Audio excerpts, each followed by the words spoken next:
there were two of them, just like downstairs.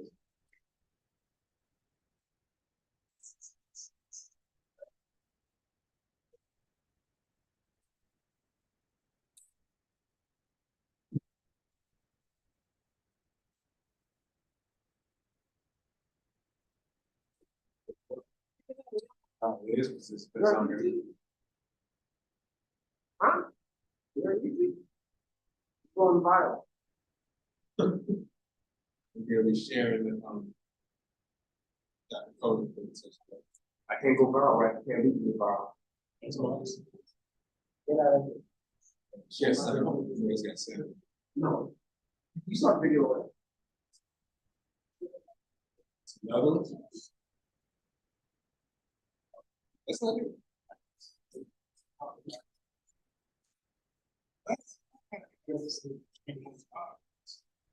Yeah, it's been around. The other one, you need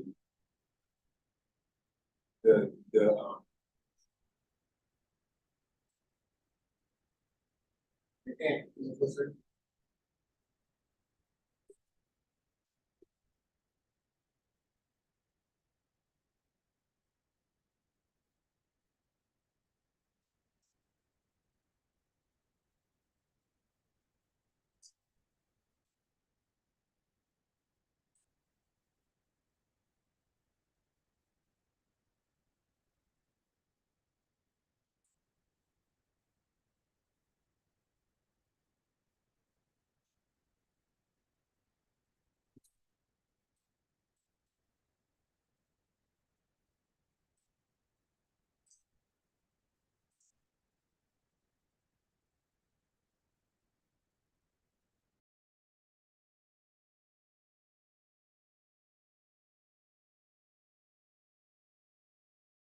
This is a microphone test. TEST.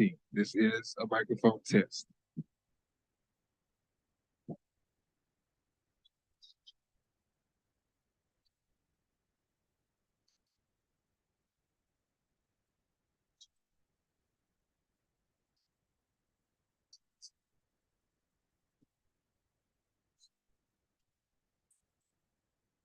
Yes.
Morning.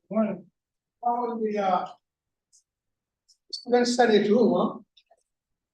Hello, Chancellor, how are Good you? morning. How are you guys doing? All right. Excellent, excellent. Wow. How you doing, Chancellor, you guys?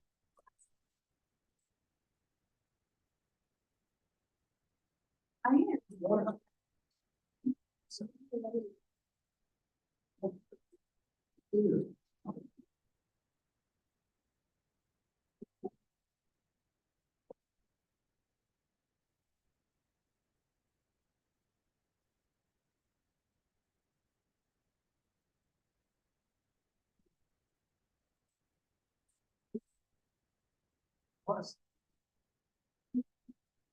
Is it me or like, does it feel like it's really dark in here, but I guess it's because of the.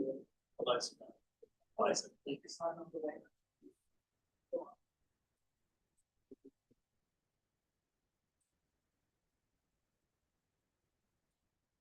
If you go. Would I?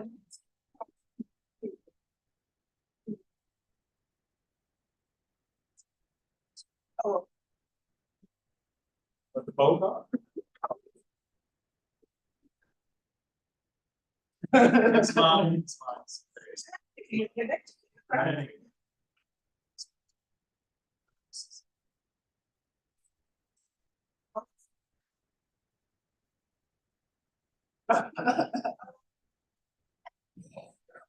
It's on the pad here. Oh, you there? Like, you know, that. Look, I feel like, yeah, that's it, you know, I feel like. Yeah.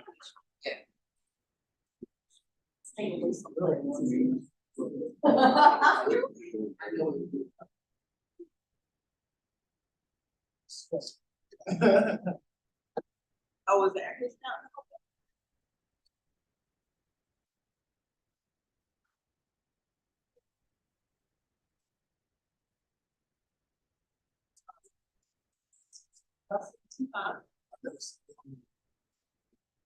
She got a, you know, Nick, you. She got a, Nick.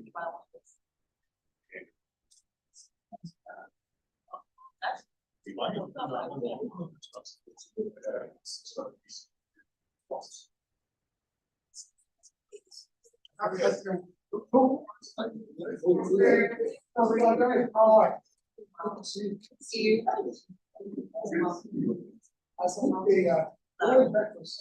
It is in the 23, 27. Is that fine? Yes, sir.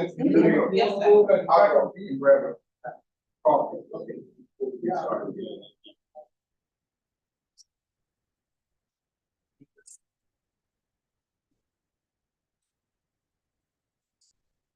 Depends on what that person said. I was not here for the.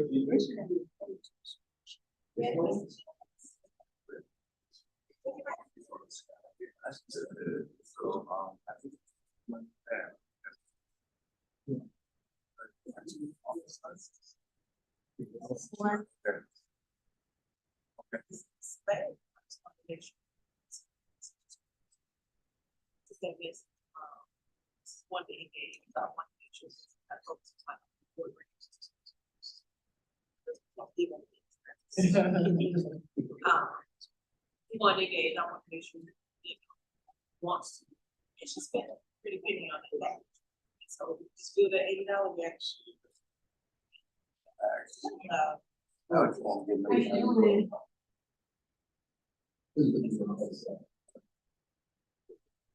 don't have access. I can go and access. I think I take steps.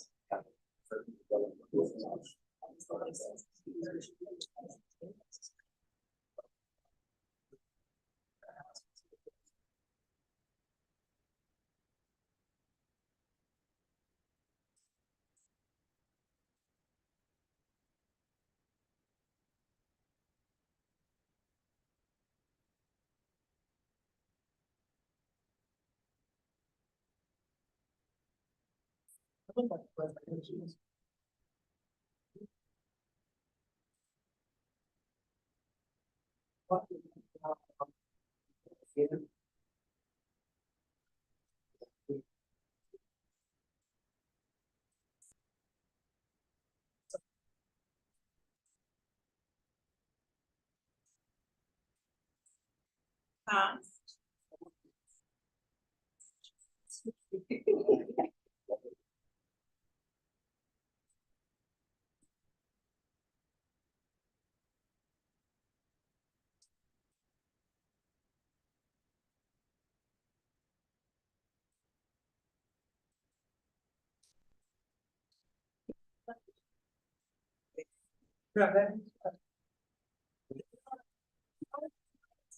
So now I don't want that. Oh, at a meeting, that's what my bad.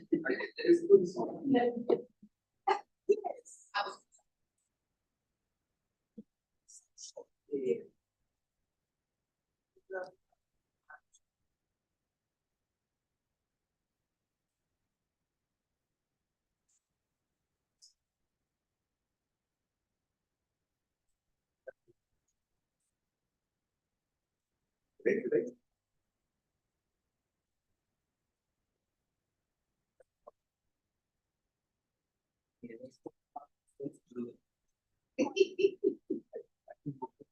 I was about to say, because anybody, if you want to, right?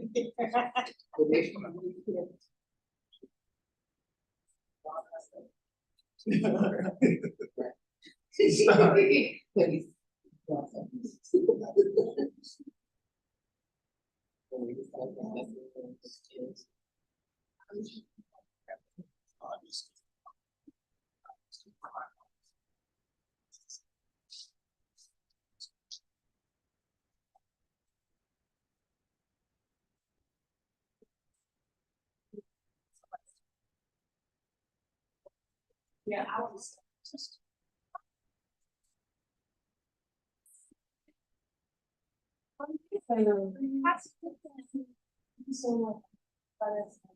Oh, good, so.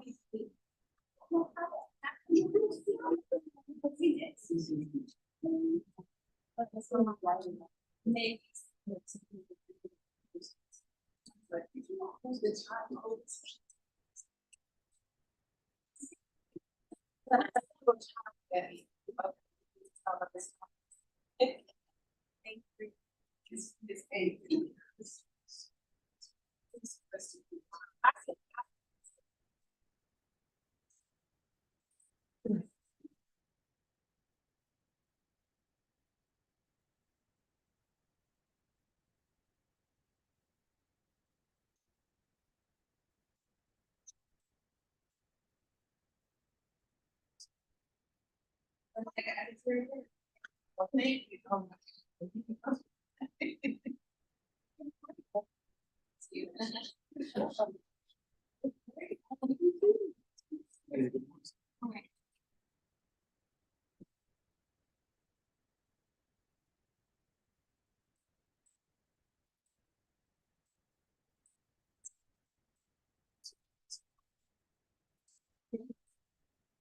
And I think.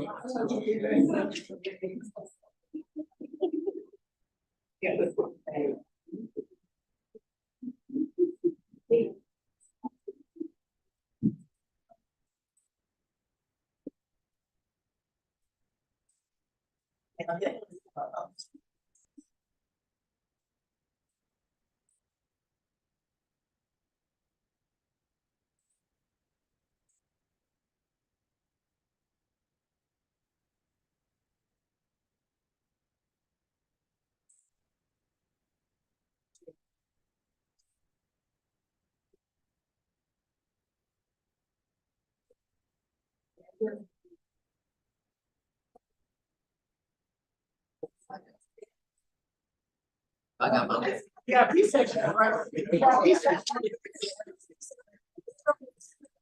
I know that's.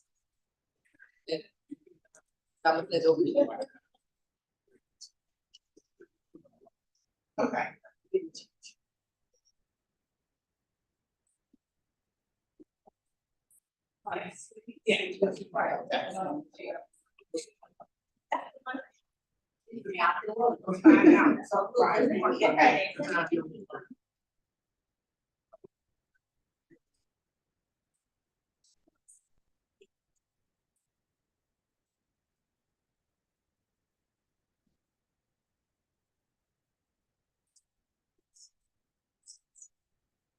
Where?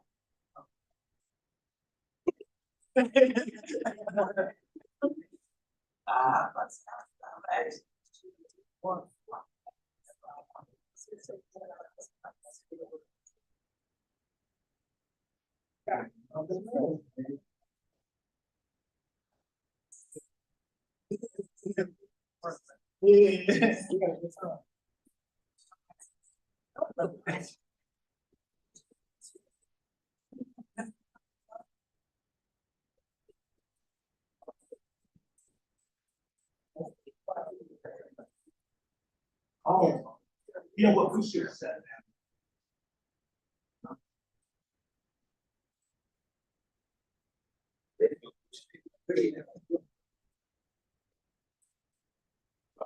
You owe it to yourself.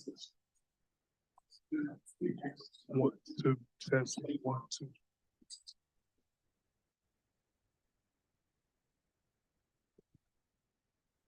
2. Still brought in.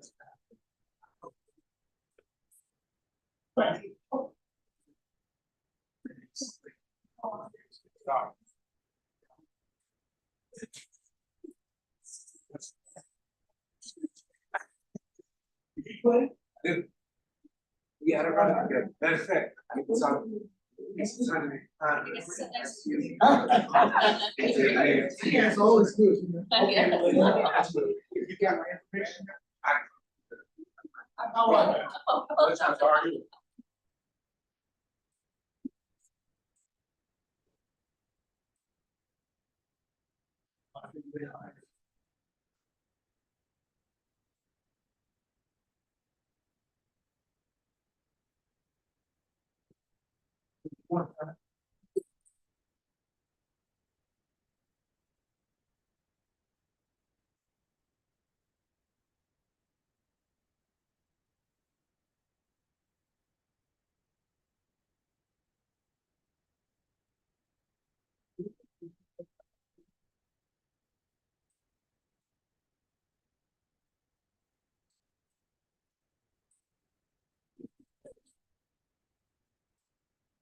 Check 1.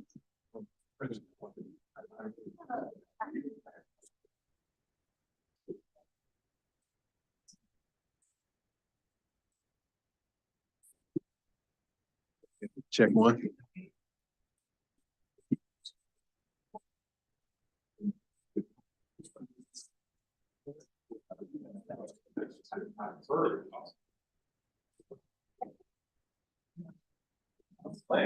That's all good.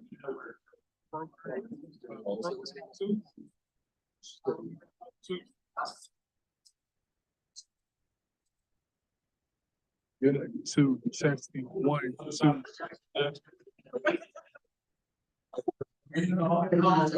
Check, check.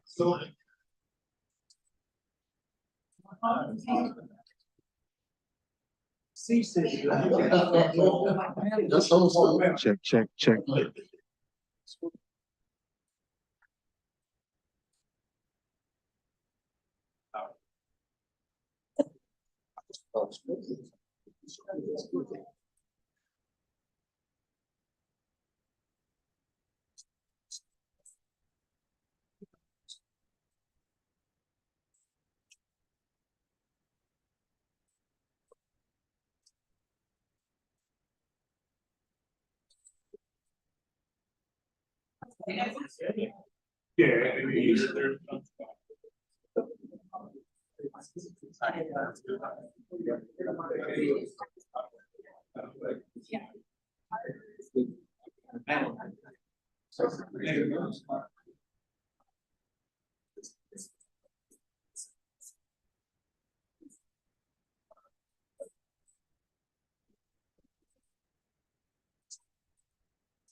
Good morning. Good morning, committee members.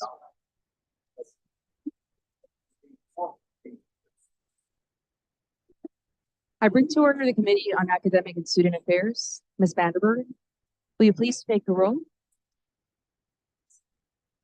Emily Dickens. Roderick Allison, Present. trustee David Alexander, Present. trustee Cameron Emery, Present.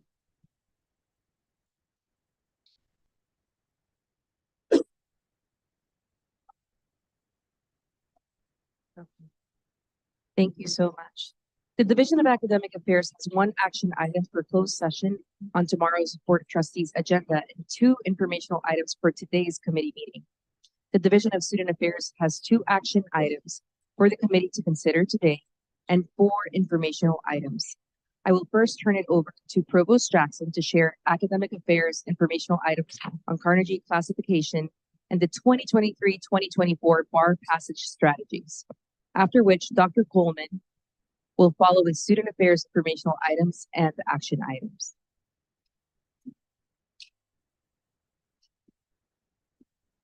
Good morning.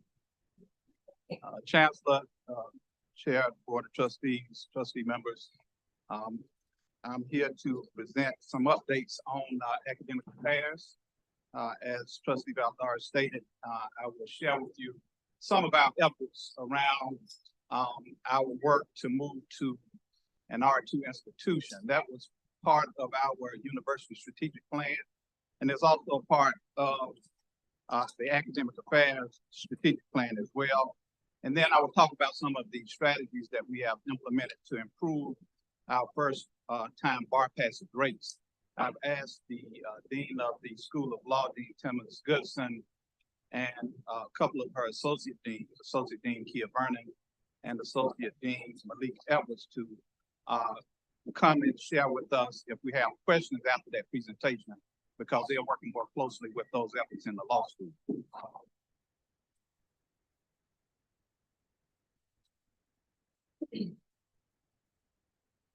So the R2 designation is a research tool from Carnegie. We are currently classified as a master's large institution, and our desire is to move to R2. And so I have somewhat the formula of criteria that is required to become an R2 institution from where we sit as an institution. And so one pathway to get there would be through the production of at least 20 research doctorates per year. That would be between the fall, the spring, and the summer terms. At this point, we have one doctoral degree program, and we produce about 3 or 4 research doctorates a year.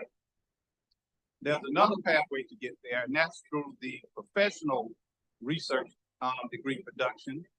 So institutions that have or produce fewer than 20 research doctorates and at least 30 professional doctorates per year from 2 different programs also qualify for research to status.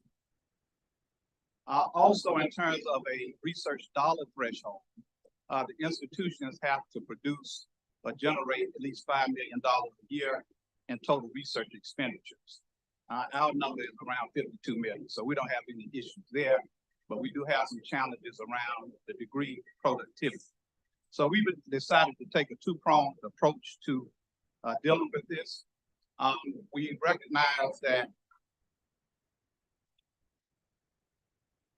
with our law school, we produce many professional doctorates, over 100 plus a year through the law school. The problem is that we don't have that second program on the books as of yet. And so what we've done to advance our efforts in that area is that we've submitted to UNC System Office a Psych D program, doctoral degree program in clinical psychology, which is classified by the UNC system as a professional program. And so at the point that we, if this program is approved by the UNC system office and we award our first ID degree, then we will meet the criteria for the professional research doctorates under the Carnegie criteria. So that's one approach that we are taking. The other approach that we are taking is to increase our productivity in terms of our research doctorates. And so We have, the chancellor, when I came in, spoke to me about initiating the efforts around adding new doctoral degree programs, and we have submitted to the UNC's system office at this point 4 new degree programs. One of them is the Doctor of Education degree in Educational Leadership. The other one is the Doctor of Education degree in Counselor Education. We also submitted a PhD proposal in Communication Sciences and Disorders. And so they're at different stages and phases in the approval process. The Site D program is in the stage of the request for preliminary authorization. And we expect to have some feedback on that program in March. The Communication Sciences and Disorders program is also in the request for preliminary authorization stage, and we expect to have feedback on that one in March as well. The EDD program in Educational Leadership and Counselor Education, those were actually submitted earlier, and so they are a little bit farther along. So they're at the request to establish stage, both of those programs. And we have reports that we have to submit back to the system office in March for those degree programs as well. Another thing that we've done to shore up our efforts around our doctoral research degree productivity is that we made a revision to the Integrated Biosciences PhD program. That particular program is the research doctorate that we have at the institution, the only research doctorate that we have. And in the past, students who have pursued a doctorate in that program were primarily biology, chemistry, and pharmaceutical sciences majors. And the average class consisted of about 1 or 2 students with a total of 5 new students in the last 5 years. Well, we made adjustments to that program, and now we have an additional track that's available. So we have life and physical sciences, which is the basic wet bench science where people are going to laboratories, and then also biobehavioral and data analysis is another track. And so we have seen as a result of those efforts a significant growth in our student population in that program. Last year, we recruited 9 students for the fall 2023 cohort. And also we had 2 students to come in the spring. And based on the admits that I looked at yesterday, we have actually 20 students who have been admitted into that program for the fall. We have targeted research and recruitment efforts in terms of students that we are attracting from North Carolina NT and other North Carolina schools, but we are trying to pull students in who have backgrounds in integrated sciences, biomedical sciences, public health education, sports medicine, and other allied fields. And so those are the work and efforts that we have around our quest to become an R2 institution. And it's going to take some time for them to go through the approval process. We are projecting that by the fall, hopefully we'll have some of these programs online, but of course, we have to work through the system office in the approval process that they have outlined for new degree programs. In terms of our efforts around bar passage, we have consistently met the ultimate bar passage rate, which is 75% of our students to pass over a 2-year time frame. That's what the American Bar Association requires, but we know that our system office places emphasis on first-time bar passage rates, and we have work to do in that area. We do have a new dean who is Dean Thomas Goodson, who's working with a team to help us improve in this particular area. And so I just want to share with you all some of the things that we're doing to make progress, to help our students to pass the bar the first time that they take it once they graduate from the institution. All of the subjects, these are new things that have been added in the School of Law, but all of the subjects that are tested on the Uniform Bar Examination are now part of the required curriculum, and the course offerings have been redesigned and modified to align with the testing that the students will experience.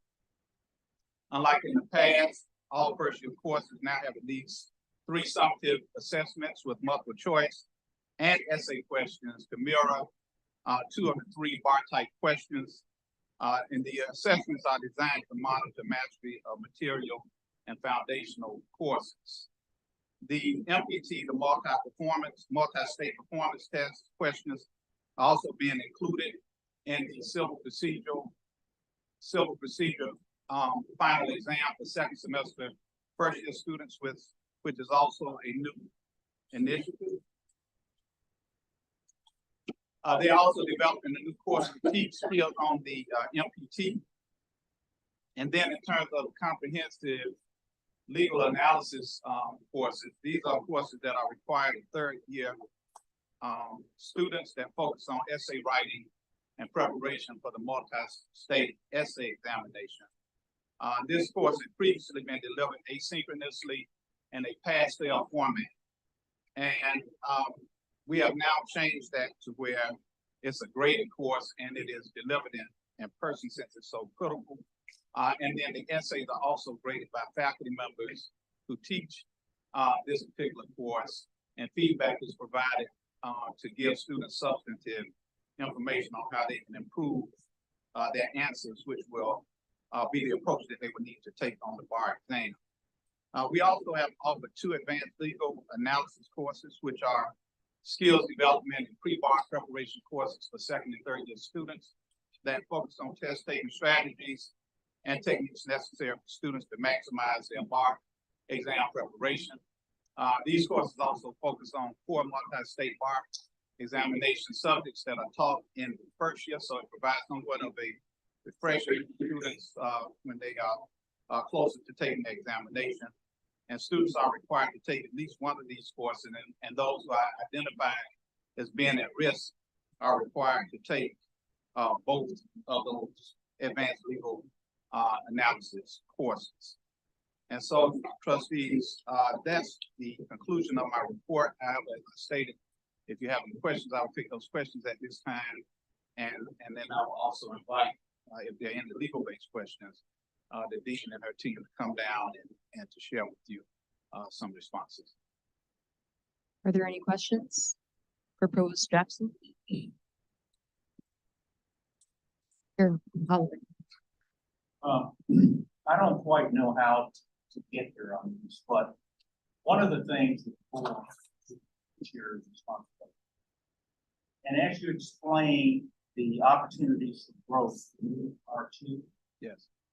what I think is missing for some of us would be the financials behind it. And the reason I'm asking that question is that you talked about the number of students coming into new programs.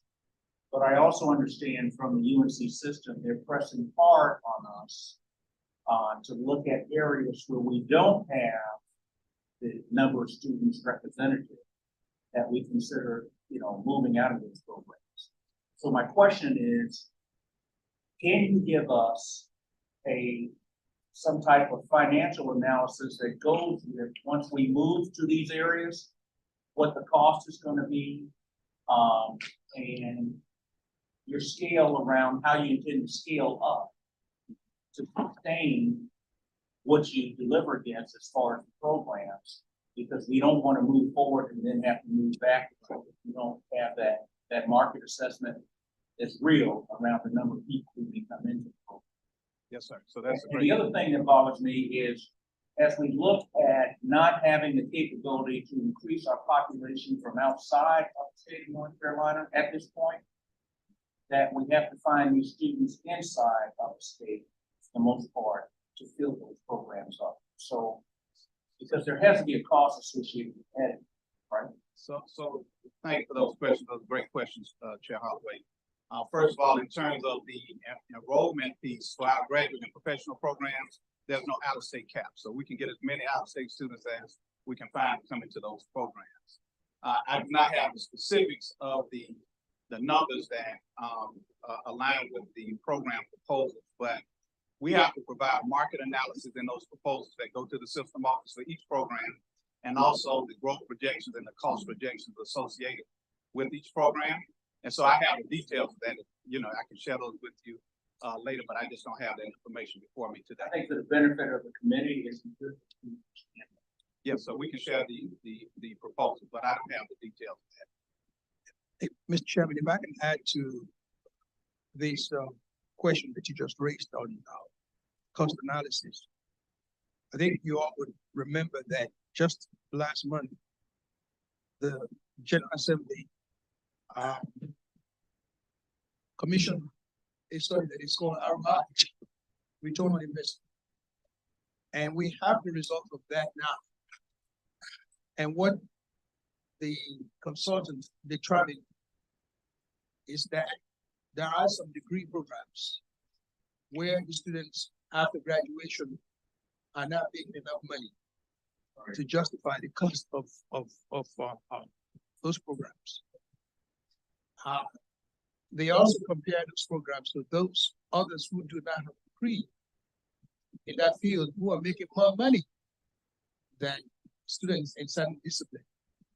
So the ROI, they are now telling us that, in fact, there are some degree programs that you don't need, that you can make more money in other areas without having those degrees.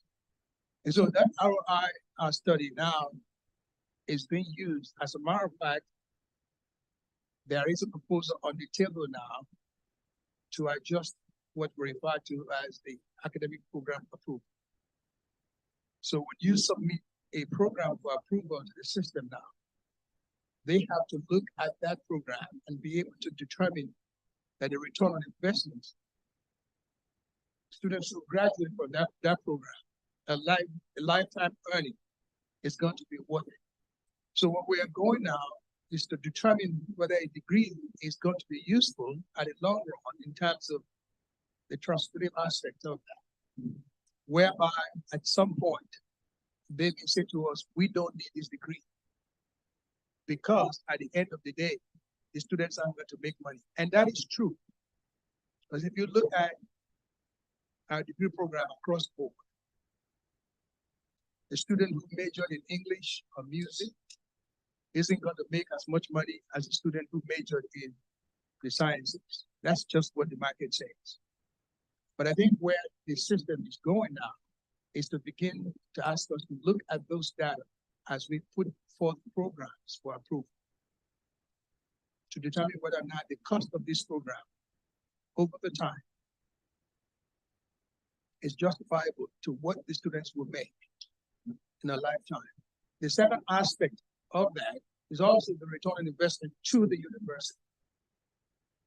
What is the return on investment to the institution that offers this program? Let's say, for instance, you have a program that he just talked about, integrated biosciences. Integrated biosciences, it is a $30,000 program a year in fellowship for those students. So if we have 20 students in this program, we have to find $30,000 a year. Otherwise, they wouldn't come. It's not a free program. I mean, they don't pay. We pay for them.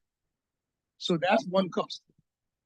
The second cost is you also have to look at the professors that you have in that program. How much money are they making? So if you add all of that together versus how much money these students will make when they graduate, is that a cost-effective program for the institution to have? That is the return on investment for the university. These are things that are going to be considered now as we are going through this new program approval revision. In fact, it's on the table for this very meeting of the BOG. So your question, back to your question in terms of what are the costs associated with that and how do we intend to manage that? What I would say is this: when we are looking at a program to introduce, those are some of the questions that we have to now answer. What is the demand for this program in the marketplace? What is the earning capacity for the students who graduate from this program? How much does it cost to offer this program in terms of, if it's a program that is lab-based, lab-intensive, how much does it cost to have a lab? How much does it cost to pay the professors? All these are the questions that we have to now answer before a program is approved. We no longer can just offer a program and say, okay, students are gonna come to this program. So, back to your question. The ROI is a big deal, in terms of what programs we introduce, what programs are approved, and what programs we offer. So that begs another question. Where's that data? So where's the data that shows that aside? Thank you. Where's the data that shows that a PhD in educational leadership, counseling and education, communication science and disorders, and psychology sort of presents an ROI? If that is not presented to the system is gonna fall on deaf ears, from my understanding, because the system wants to know, are we providing something that's gonna make a return to the university? And so, do we have any data when you send this over to, or your team sent this over to the system? Did they support the data with any ROI information? So the ROI analysis for us was pertaining to the existing programs that we have, not the proposed programs that are being submitted. However, in the proposal, and it's a vetting process that goes through the UNC system, that you have to provide market analysis to show the viability of the programs. You know, this is somewhat a new thing in terms of lifetime earnings versus person not having those earnings. And for us, it impacted more our undergraduate degree programs and a couple of master's degree programs as well, but we couldn't assess that toward doctoral degree programs. So we used the market analysis that we were able to generate as part of those applications to submit to the office. And if that's under their lens, then they'll be looking at it critically as they go through the review process for these programs. And the board, so is it appropriate for the board to have that analysis? Yes, I can present you all with the proposals that we submitted there. And then this is a lot of back and forth, right? So when I talked about requests for preliminary authorization, requests to establish, it's different entities that have input. So different, the sister institutions, the system office, they're giving input, and we have to respond to those questions that they have. And so we're in that back and forth right now, but we can certainly present to you all what we submitted to the system office, the latest version of what we have. That we have the data with the projections, the costs, the faculty that would be needed, et cetera, in order to pull these programs off. And if you cannot provide that information, then it won't be approved anyway. Last question.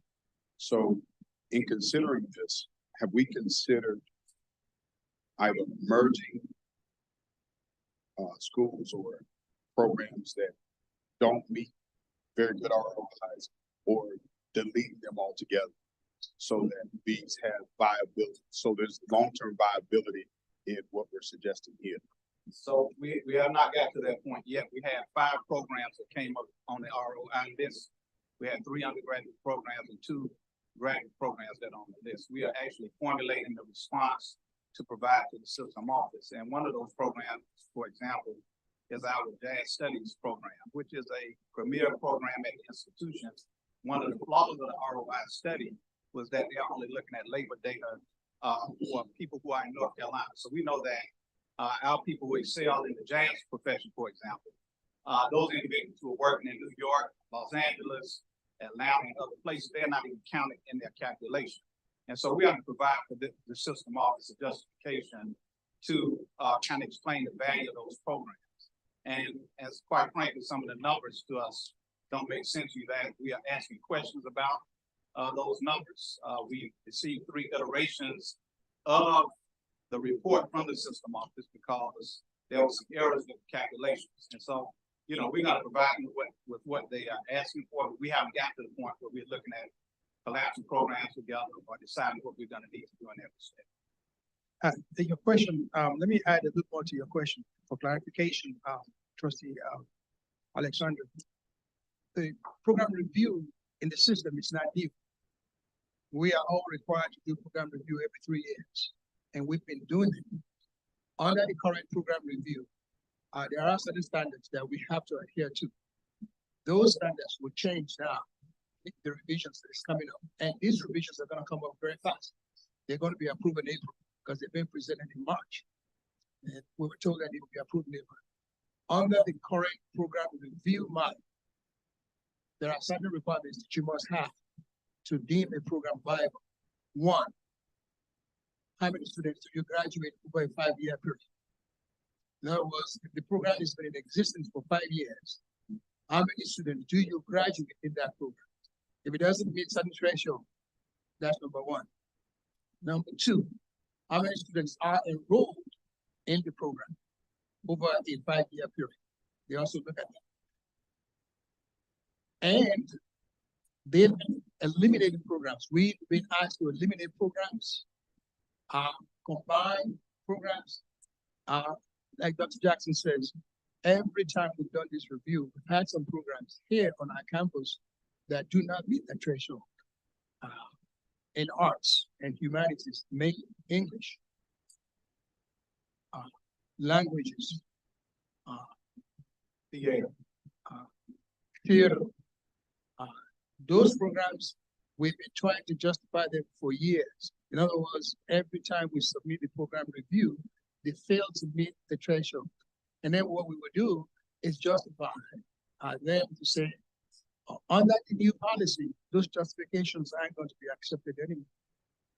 What they want us to do now is to look for how to dissolve those programs, either to consolidate them with another program or to dissolve them and then have what they refer to as a teach-out.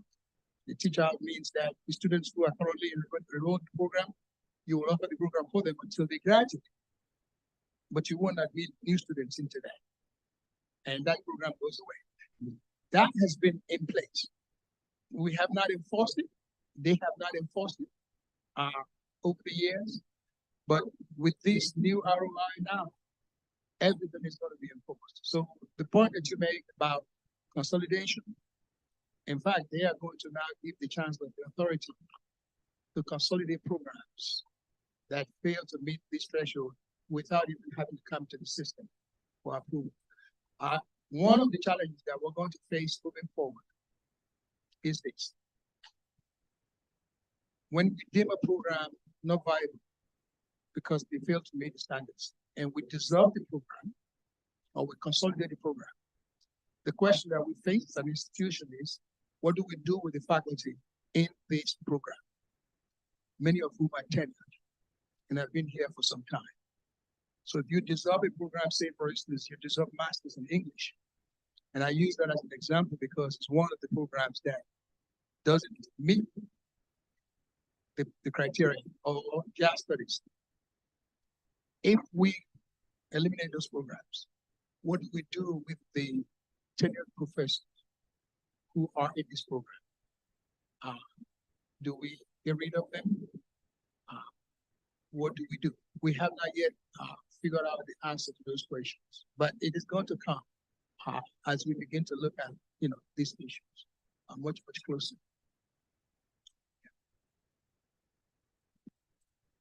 Thank you, Chancellor. One of the things I wanted to say is that I think the board members are better equipped with more data and having the information, because I think you guys give us the information at the end of the road. I'd like to see the data from the beginning so that I can be better equipped and informed to have an intelligent conversation about what we're doing in terms of prior programming, going to R2, those sort of things. This presentation is one presentation, but we don't have the information about consolidation on why, those sort of things previous, and the data that supports R2. We can be about a committee or even voting. Well, now that we are in this format, to be able to have an extended conversation on these issues, we will be able to provide this sort of information for you in the past, because now we have the format by which we can do that. They are very dense type of data, but if we provide it for you ahead, you can review them. For instance, it's a lot of information about the labor market now that we have to provide an attachment to these programs that we're submitting. There is a lot of emerging trends that we have to provide. So the system itself is requiring a lot of that now. And as I have here, my meeting, this stuff is going to be presented in April, and the new IOI is going to be approved in May. So this is something that is coming fast to us. And so we'll try to make sure that you are also. And I'll make sure that we get the entire proposals to you all, after this meeting. That's one, not working by it. I'm specifically going to the law school. Okay, let me, Okay, Dean, to come down. I'm in trouble now. Okay.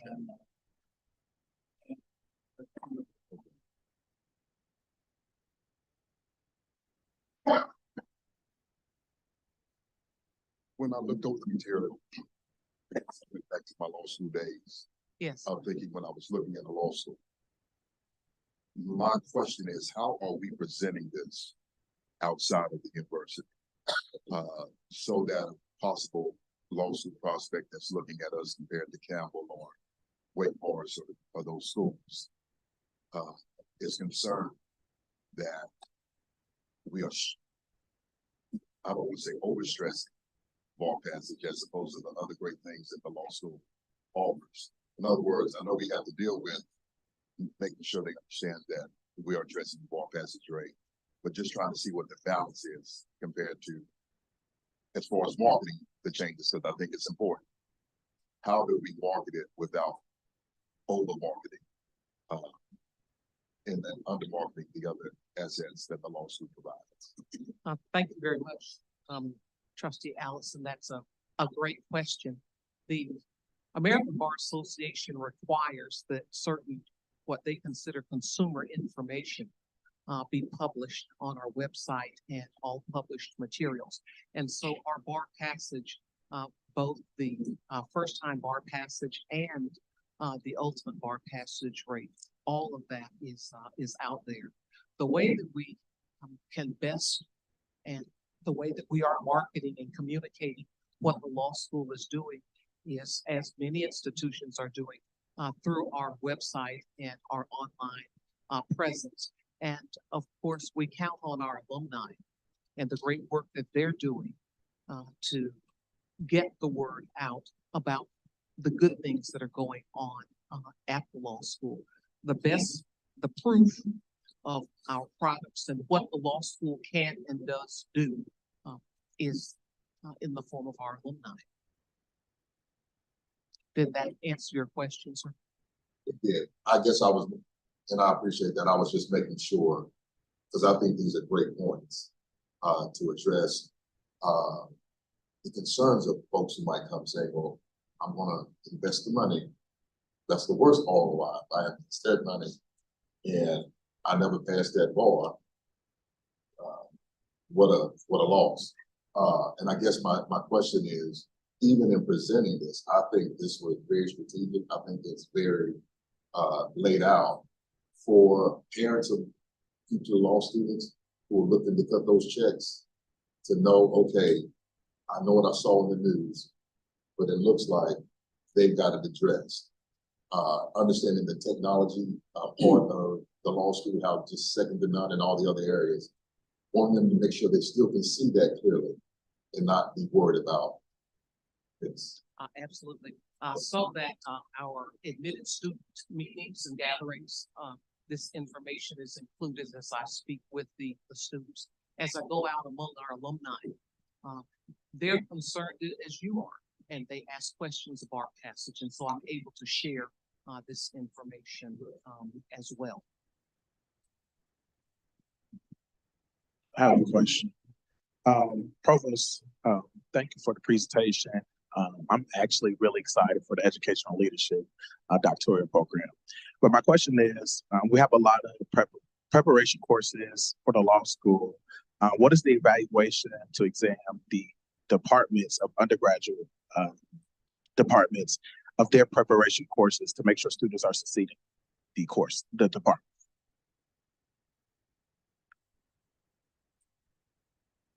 restate your question for me, Yes, sir. So trustee Emery?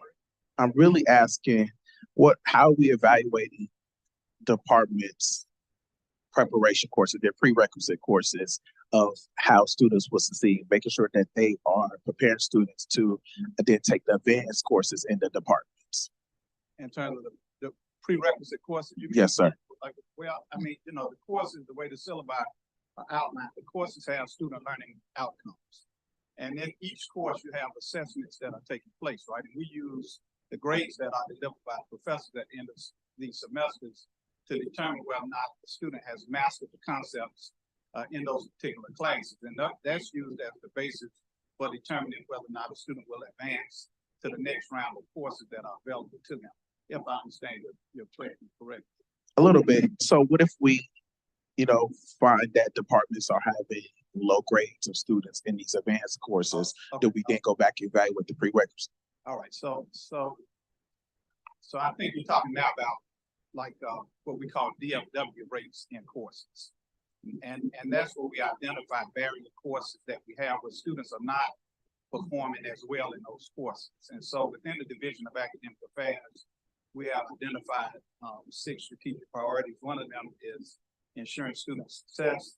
And as a part of that, we have an effort to make sure that we are lowering the DFW rates for students who earn D's, F's, and will drop from classes in those courses. So once we identify the courses, I'll give you a good example because we had this take place in one of our health education courses, is that the failure rate for that course, which was taken by about 2,000 students, was about 41%. We worked with the dean of that college, Dean Ahmed, and the department chair and professors to redesign that course. And we paid them a stipend to redesign the course. They did so. And I'm pleased to share that the failure rate in that course dropped from 41% to 17%. And so once we identify barrier courses, and typically, you have barrier courses in English, math, and psychology. But it can vary per institution, and we noticed that this was one of the courses.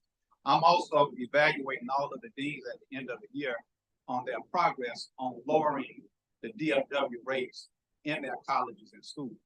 And so that's how we're trying to assess that to make sure that the students are being treated fairly, that the assessments are appropriate for the courses, and that we're not in a mode where we're just doing things routinely without making the necessary adjustments to accommodate the students at the institution. Thank you, sir. My second question is, what other pathways from other departments do we have into law school? So like we have business, entertainment, sports. Are we having any departmental partnerships into law school? Yes, so I can let law school talk about those pathways. So we have, the chancellor came up with an idea, and we're using funds through Title III to create pathways for students throughout the curriculum to go to law school. One of the beauties of law school is that you don't have to major in any specific subject there. We also have 3+3 programs in place. We had our first student to come through the 3+3 program last year. We have 2 students this year, and we have applied this year our first 3+3 student to come out of the STEM fields. We have a chemistry student who has done the 3+3 program. So what we're doing with the Title III funding is providing supports.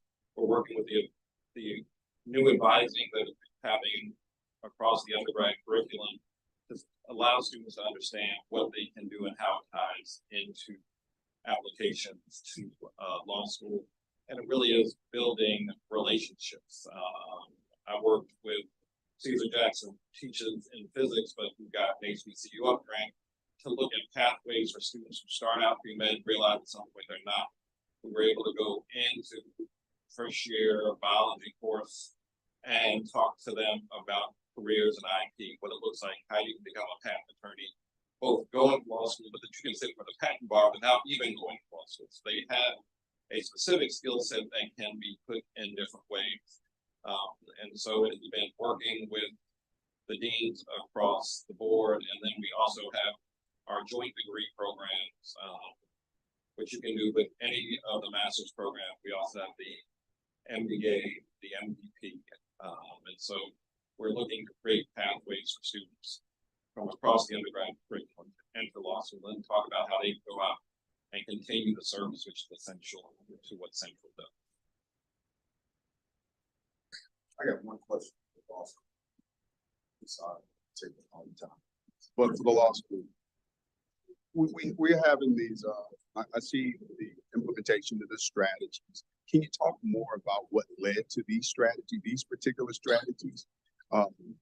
What is it that you're seeing in the first time bar passage results, or the first time bar passage failures that we probably could help you address in terms of policies and procedures, and helping you develop more of a complete strategy, or if this strategy is the best strategy at all? Well, we developed these strategies because of the low bar passage rate the first time. I'm so glad that the provost highlighted the fact that there's an ultimate bar passage rate, which you're all familiar with, and that's what our accreditation is based on. And then we have the first time bar passage rate. We have, I'll not call it a problem, I'll say we have a situation. The situation is we're not passing the bar fast enough. It needs to be clear, and I speak with folks as I move around and say, our students pass the bar. It's just they don't pass it fast enough. I believe last summer, summer before that, that would have been 2022, had one of the worst bar passage rates that folks could remember, 47% or something like that, Trustee Allison.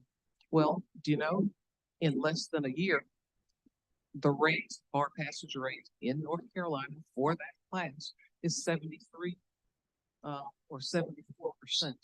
And so, you know, that's not 2 years. That's not the ultimate bar passage time. That's in 12. So these strategies have been implemented because we know our students can and do pass the bar. We just want to get them there quicker. So what we did was looked and said, what is it? They go from 40-something% and in 12 months, they're 70. What happens between, in that 12-month period? Right. So that's what, that is what, led us to this. I can just add just in terms of the data that we're looking at. So the uniform bar exam is a national bar exam, and what we also have within our students is the ability to, after they take the bar, to examine their grades. And so one of the ways in which we are able to obtain that data does not come from North Carolina bar exam, but what we can do to obtain that data is we can meet with them. So we've incentivized, if they meet with us, if they get their scores, if they meet with us, then we will go over those scores with them, and we will reimburse them for the cost of that service, or the cost of having those results from the North Carolina Board of Law Examiners. But what that allows us to do is to see where our students are deficient. And so for all of our students, that process consists of taking that information, taking that data, and determining. So what we've seen is, in terms of MPT scores, our students are not maximizing those scores. And those are scores where they have a packet with all the information and materials that they need in order to provide an analysis, and you're not maximizing their scores. So we see a lot of our students who aren't successful the first time, who have a 1 or a 2 out of 6 possible points on both of the MPTs. And so that allows us to then go into designing course, an MPT course, but also to begin to insert those practical skills that they need in order to be successful on that MPT part of the bar exam, and to start incorporating that. So in addition to what Dean Timmons-Goodson was providing, we're also using data and meeting with our graduates who are unsuccessful the first time, and then we're able to then assess and then to revise and adapt our curriculum as we meet with them. And I'll end with just a comment. So we did have a meeting with the Board of Law Examiners. So we're also meeting with the Board of Law Examiners. And we had a Board of Law Examiner to come and speak to all of our graduates students who are taking the bar in July. And with that, he identified some areas that our students can improve. We have subsequent conversations with the Board of Law Examiner. So those are the types of conversations that we're having just to ensure that we are continuing to learn how we can be most productive and how we can maximize their curriculum to ensure that they are successful for the actual bar exam. So I want to add a few points to this conversation that we're having in two areas. One, about the law school and the bar passage. Then, of course, I want to add a point to the question that Mr. Carmen raised about bottleneck courses as we look at strategies here. First, when we talk about the bar passage in our law school, the question that you raised, Trustee Alexandra, is when we put in place strategies, what led to those strategies? What did we observe that is deficient in our students that led to a new strategy? Rather than we keep introducing the same strategy year after year and thinking that that's going to fix it. I think that's your question. That's exactly. Number one, we were told that we redesigned curriculum. We redesigned the curriculum several years ago when we went through this process. If that's not fixing, what is? The question that I have as we move forward with trying to improve our bar passage, we talk about the ultimate bar passage, and that is good. But we need to be realistic about what measures are getting the attention out there. It is the first time bar passage.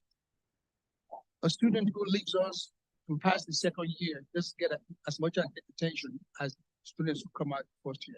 And I've been through this experience enough to know. So for the question that you asked, the year before, last year, 2-3 years ago, we had a 75% passage. I think under the Brown, 75. Before that, we also had a good score. The following year, we had 47. Following year, 56. So the question here is, what needs to be done? What do we need to fix to get a consistent bar passage? If you go up this year, and you come down next year, and you go up this year, and you come down next year, that tells us that something is missing, that is not constant. So I'm not saying that, all the strategies that we're putting in place here is not good.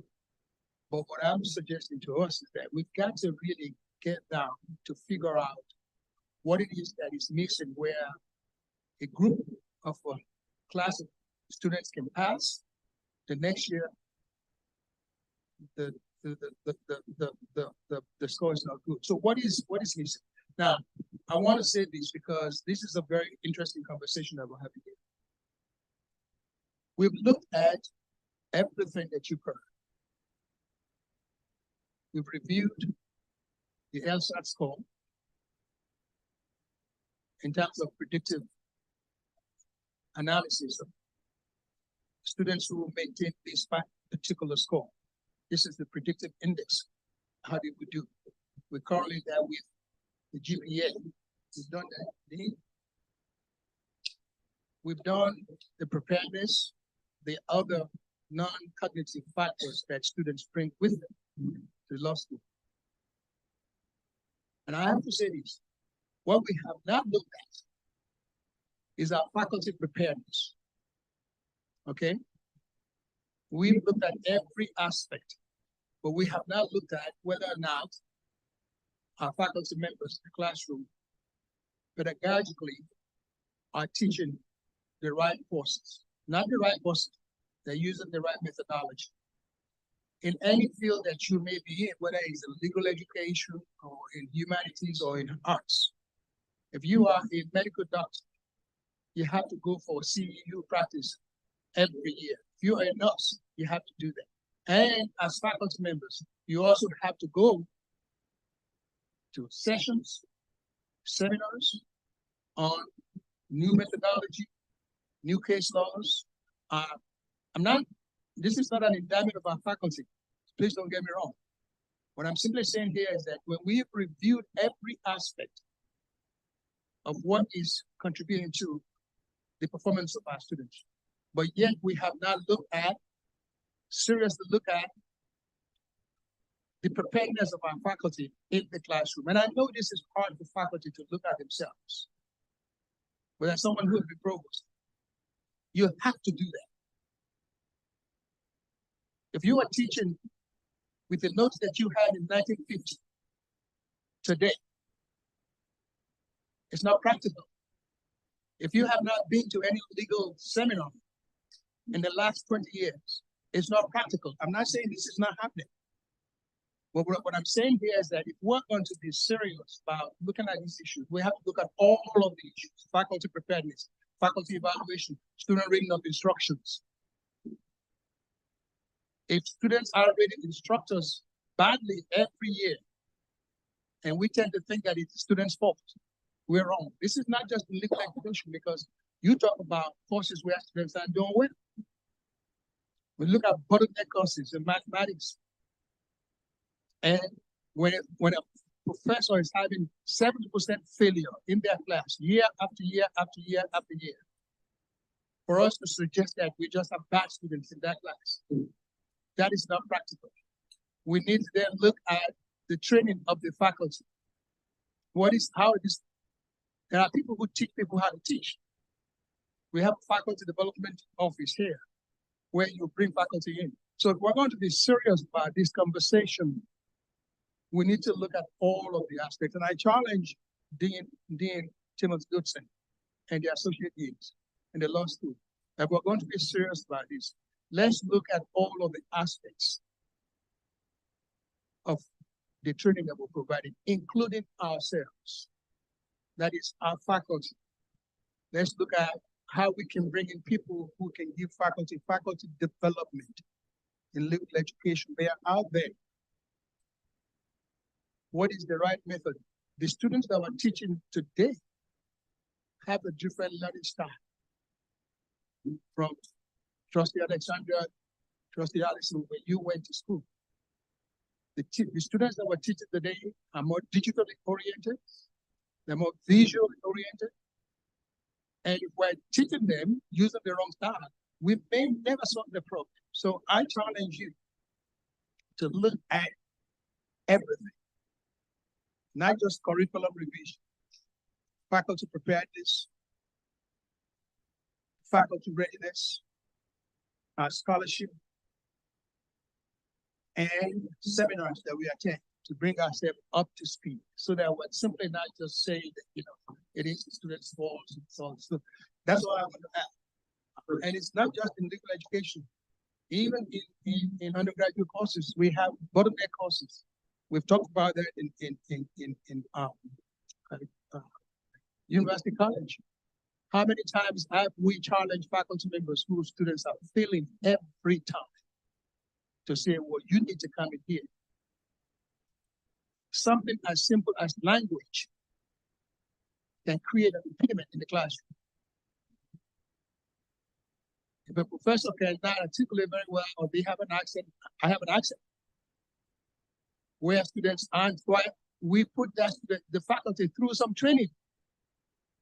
And these are real issues that we need to face if we're going to be very serious about solving the problems that we're talking about. So I challenge our dean and our law school staff to try to take a look at that. And I've discussed this with the dean. This is not something that I'm saying, openly, but she knows how I feel about this aspect of our evaluations, and to make sure that we can truthfully. Now, the dean will tell me there are good professors and there are bad professors. She knows that. So this is not, I'm not saying anything that is, out of the ordinary here. So we have to, and I have not yet heard that in the presentation that I've heard, that this is what we are doing to bring our faculty up to speed to make sure that they are current, to make sure that they are teaching using the right methodologies for the students that we face today. So that's what I want to. Chancellor, please know the law school has this challenge, and we are in the process of doing the kinds of things that you have encouraged in terms of the faculty. Dean. Yes, so the dean has already started the process, and we're working with the provost and university research. We have run an analysis of all the student evaluations. We're using that as one data point. We are also working with the bar preparation companies who give a pre-test prior to the bar where we can see performance, and we're linking that performance back in specific subject matter areas and even breaking it down to specific parts within subject matter areas, so we can look at professors and see if professors have distinct issues within what they are providing. So we have started that process. As part of our retreat last year, we brought in the university teaching support to, again, make sure we're looking at best practices. We've increased the number of faculty members who are attending AALS and SEALs, so they can, again, look at best practices. And we're working with faculty members that teach each other in the different areas. We also have done the LESI survey, which is a student feedback, so we can look at student feedback in these additional areas. And the dean is currently looking at us adopting a baby bar, so we can, again, have this data point early that can then be tied back to specific professors. And we have removed professors from courses when we know that they are not able to sit, especially in these areas. And we've got pushback, we've got to figure out where to put them. But we are doing the deeper evaluation. The dean has led us through this process. But I think she's been clear with us, as everyone else, that we have to own. We as faculty have to own it, that it can't be put on our support folks who are doing these other parts. And that's why it is linked and with the pieces we put in. The other piece that we're going through, is, most of you probably aren't aware, the bar has shifted in North Carolina and is shifting again. So in the last 5 years, we moved from the traditional North Carolina bar that you guys have to work, that tested North Carolina, which is where CLEs used to work, right? Because you get what was happening locally when you went to a CLE. A CLE doesn't necessarily teach you the general. And so when we moved to UVE, we had to change from teaching North Carolina law, which I think we were very effective at, to teaching national to prepare. We are now in the process of moving to the next step. And that's going to, again, we're going to have to change how we teach. It is going to be more interactive. It's going to require skills. And we are going to have to bring in additional supports to teach us how to teach. Well, I certainly appreciate that, Attorney Edwards, because I think if we can do that, I think we'll see a substantial improvement. In the students that we're bringing into our law school are not dumb students at all. They're smart students. They have great LSAT scores. Otherwise, you wouldn't have admitted. And many of them also have great GPAs. So we know they are good students because the Hanover research, which you all used in the past, have told us that. So that it must be the other sub areas where we have not looked at. So if we can do that, I think that we will be, we'll serve ourselves better, frankly. So I commend you for initiating those things. And don't be afraid, because I know that sometimes faculty do not want to evaluate themselves. They are the most well-protected class in the world. And so that you have to have the leadership to challenge them. By challenging them, you are challenging yourselves. And I think if we could do that, we'll see a great improvement in our process. Thank you. And we could talk about the law school and its challenges and also its achievements all day. But I did want to say one final word. We have a bar ad hoc committee, and we're still engaged in looking at what we need to do to get our students over the bar. One thing that we have completed is that we've looked at the onboarding of students, and I just wanted to share with you that from that examination, we have concluded, like everybody else, that today's law students are not yesterday's law students. And so we are seeking to do we'll be doing a pre-orientation program mandatory for first-year students the week before regular orientation and classes start. Other schools are doing it, schools with higher predictors than we are, but bringing them in and seeking to acclimate them to law school earlier. So go ahead and teach them how to brief cases. Go ahead and make sure they have a realistic expectation of the volume of material they're going to have to read. Have them go ahead and make the decision about whether they're a group studier or they do better by themselves. But just confronting earlier the issues that they're going to be encountering, and schools like Campbell and others are paying for that. They've had success at it, and so that's one of the changes that we are implementing. And so stay tuned for other reports. I hope that I've not said anything here today, Chancellor or trustees, that would suggest to you that the law school does not know that we have work to do. And I hope you know that we're engaged in the work that we believe it's going to take to produce a consistent, and thank you for using that word, Chancellor, a consistent high bar passage rate. And so please know that we are doing that. Thank you. It's been a very interesting conversation, very interesting committee. Like the questions and answers. Do you have the resources in your budget to reflect the type of methodology, the additional training, and all those things you've been suggesting? You speaking to the law school or academic Whoever affairs? funds you to do the things that have been suggested. I'm asking, are the resources there? Yes, the resources are there. As a matter of fact, the provost and I just had a conversation with just from Title III alone. In the last several years, we've spent over $2 million just from Title III. There are no schools that have all the resources that they want, but one thing that we I don't want to know the details. I just want to know. The resources are there. A lot of things have been suggested. Are the dollars there? What my answer to you is that yes, the resources are there. I'm simply just giving you the sources of the funds that we have. So all of the things that we've talked about, whether it is faculty development, bringing a consultant in, we do have the resources for those things.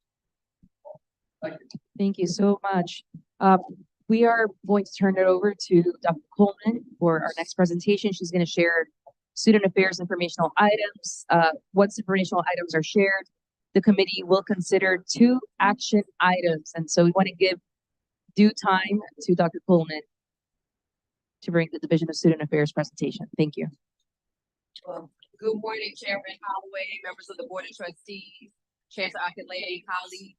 I do have just a few updates, and since I like to spice up my presentation, I'll go ahead and get started. We have 2 videos. I like to switch it up and make things a little good for you all and fun for you all to watch. But before that, we are about 1/3 of the way through the spring 2024 semester. As always, I want to thank you for your commitment to our students and to North Carolina Central University. And please know that the Division of Student Affairs is steadfast in our commitment to our students in terms of making sure that we're providing enriching, inclusive, and supportive environment and always programs for our students. I want to thank many of you all that have partnered with my team on many events. Most recently, Trustee Mitchell made himself available in Charlotte and the Charlotte Alumni Chapter to meet with some of our trio Upward Bound students and student support services students for dinner. And so that was a great experience. So I just want to thank you all for always really willing to hop in and engage with our students when the call goes out. So to start with this video. This is the fall 2023 movement.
So as you can see, the yard is live and doing well.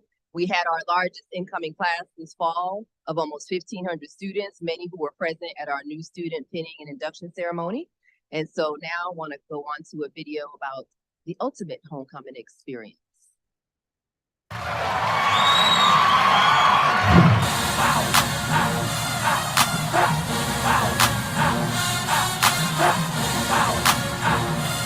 Happy homecoming!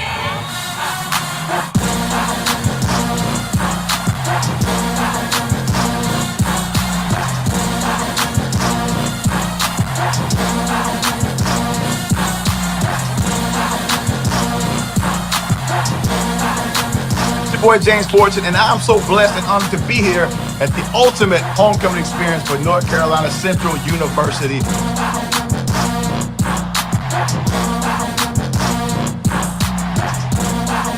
Eagle Pride! It's always amplified.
Mark your calendars for 2024. All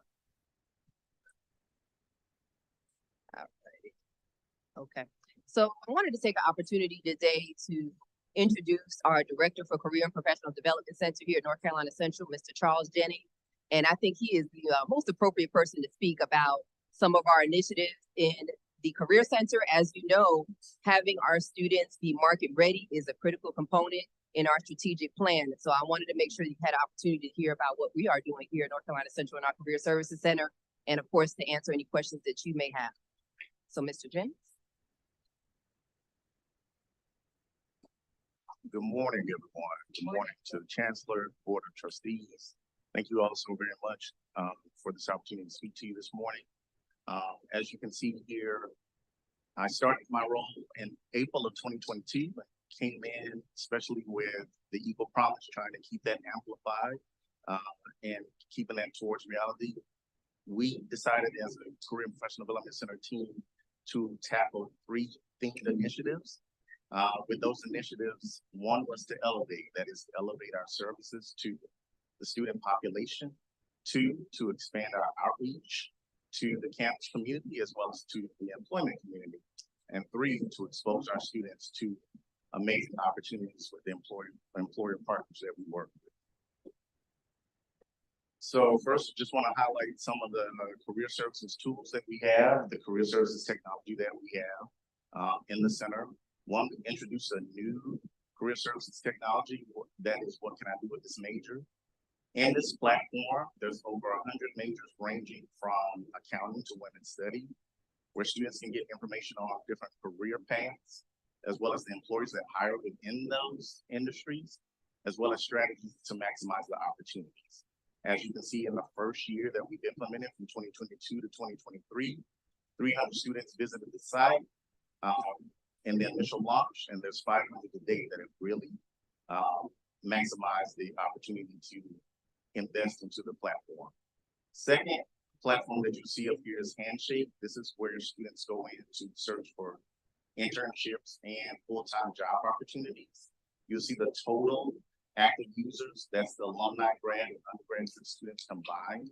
In 2022 to 2023, we had a 32% increase in student engagement, and then an 8% increase in job postings. I just want to also point out too, that when I started in 2022, this is right after we were going through a lot of virtual engagement back to in-person engagement as well. Second, I want to point out big interview, which is where students go in to do mock interviews, and they can do those from an industry-based interview as well as generic. And this is a platform that we also promote to our faculty members as well to use for classroom assignments. We have currently 787 active users and 37% increase from the previous year, 271 students engaged in the platform. And the final one, which is really our most popular, our BMOC platform, which is where students go in to actually upload their resume and get instant feedback, and they can do instant changes as well. From 1 year to the next, we went from 1478 to 1805, an 88% increase. In this platform, students actually get a score. They go through different types of tiers. There's the red tier, there's the yellow tier, and the green tier. So 777 students improved their score from 1 year to the next, with an average score of the end of 61, which is in the yellow zone. Just want to show also too, where we expanded our outreach to the campus community as well as to our employment community. You'll see here within the 2022-2023 year, we engaged in 41 activities that had us interact with 1,273 students. Also, we also do have a professional clothing closet called the Clutch Closet, which was started by NCCU of 2015. We received donations from alumni, faculty, and staff, and sometimes our employer partners. During the 2022-2023 year, we received 190 donations with 150 students utilizing the closet.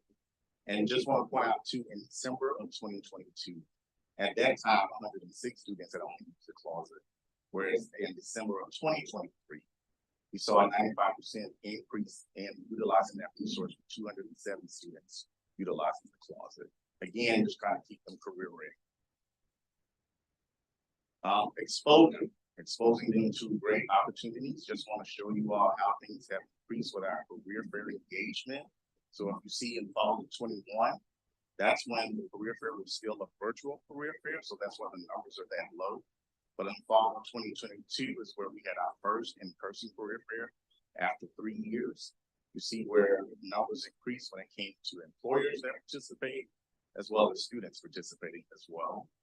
Want to showcase also too at the top, you will see new employers that we've started building relationships with over the past year.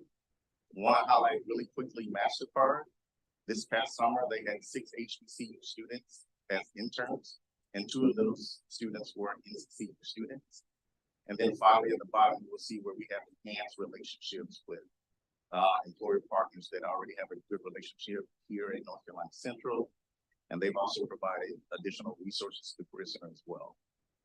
One of the things too I want to finally highlight is, again, with the relationship that we built with our employer partners, with the donations that they provided for us, we've been able to purchase an Iris Air photo booth.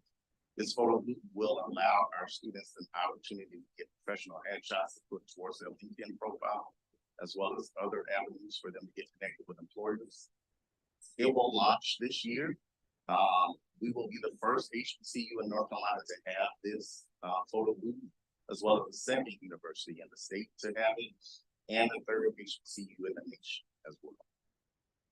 So that is all the information that I wanted to share with you all at this time. Any questions that anyone has at this present time? Not a question, but just a moment to highlight Mr. Jennings and his team. Anytime I need my resume done, anytime I just need somebody to listen to me to ask about my career aspirations, Mr. Jennings is always there. So I just want to highlight you, Mr. Jennings, for the work that you do. Thank you. Thank you also. My question is, are we in a place where we can track students to understand their performance? Do go to corporations to see how well they're doing? So right now we're tracking in regards to the placement success rate. Class of 2022, Their success rate was at 67%. Class of 23 was at 69%. The average success rate is 65%. So we're doing good in that aspect. What I would also success rate is placement, whether it's into a full-time opportunity or into graduate school. So that's the combined success rate. So we're doing good in that aspect. And we have more, I would say, that we need to tackle. I think one of the bigger things is making sure, going back to expose, making sure that all students are aware of the resource that is here. Because a lot of times, some of them wait until the last minute to come to utilize the resources. So making sure we're stepping outside of the four walls to get more students engaged in our service. Thank you so much. We have 2 action items coming up, and I want to make sure that we have time to do that. And if there are any other questions, we can wrap around after Dr. Pullman talks to us about these action items. Great. So, board, I have 2 action items. The first action item is a formal request to make revisions to policy 40.08.1, which is the on-campus residency requirement policy. The modifications to this policy include a change in section 2, the scope. We have removed the wording stating the policy refers to all undergraduate students classified as freshmen or sophomores. Section 3, under definitions, we have removed the definitions for freshmen and sophomores and updated the definition for new first-time freshmen. And section 4.1, on-campus residency requirement, this is really the crust of the revision. We have added language requiring all undergraduate students that enter the university as a new first-time freshman that they have a 2-year or 4-semester, fall and spring semester, requirement to live in a university-operated residence hall. The previous policy mentioned credits that students had to live on campus up until they earned 60 credit hours. And so we have seen some challenges with capacity and our students not always progressing to the 60 credit hour, even though they've been here more than 4 semesters. And so we have changed the language for really what the intent was of the policy to ensure that we are engaging our students on campus the first 2 years, which are really the most critical. And so that's why we're changing the language to the 4 semesters. Thank you, Dr. Pullman. Is there a motion for the revision of policy on-campus residency requirement? Anybody wants to make a motion?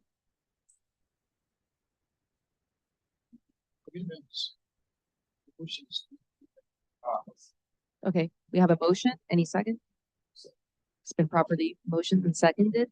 We're gonna do a vote. And all who want to say aye? Aye.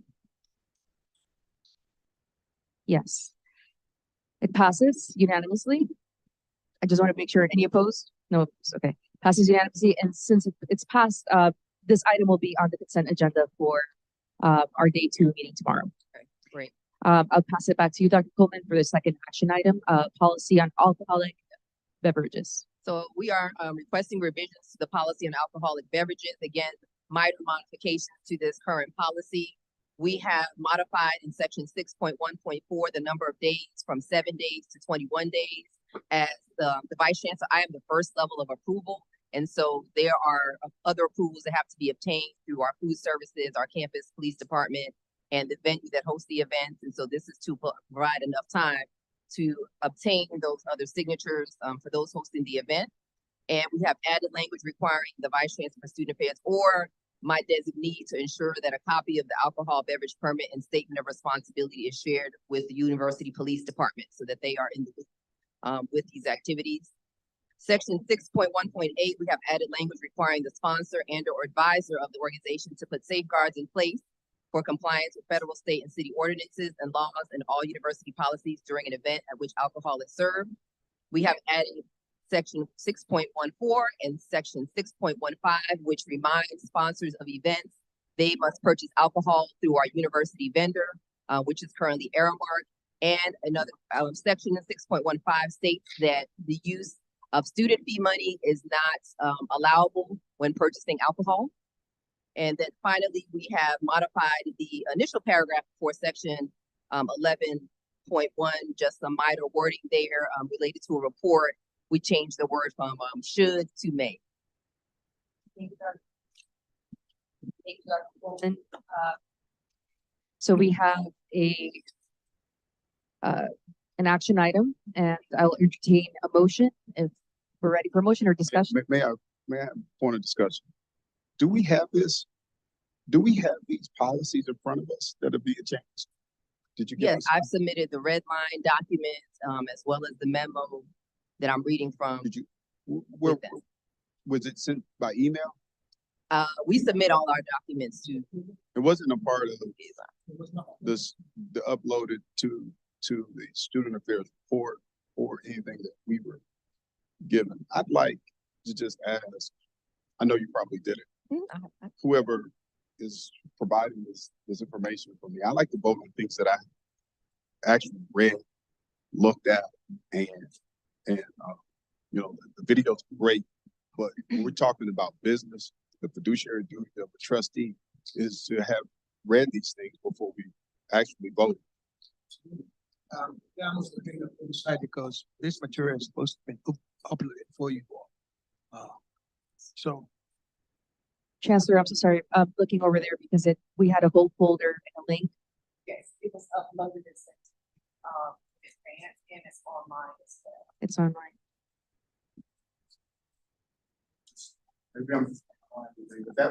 But I can send it Yeah. to you, Trustee Alexander.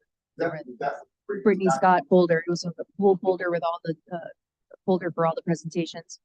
But we can take some time after and just make sure that Trustee Alexander can access it. I'm looking at that folder. Thank you. Thank you all so much. Any other discussion, or are we ready for a motion? I understand that this is in compliance with state law, in compliance with best practices, in compliance with what is most beneficial in keeping the safety of our students in mind as well. Yeah. Yes, this is an existing regulation. We have just gone through the iteration of it a couple of times, and we found that we needed to tweak some of the language. Okay. Anyone, is anybody ready for a motion? Okay, it's improperly moved. Second? Okay, it's been seconded. All in favor, say aye. Okay. We have a one vote of abstention, and the rest of us are ayes, so it passes. We have a quorum. Thank you very much. All right, that concludes my report. Okay. Thanks. This will be also on the consent agenda for day 2 meeting. I thank you all very much, and we are actually at 10:31, which is the time we had for this. 1 minute. Thank you.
Yeah.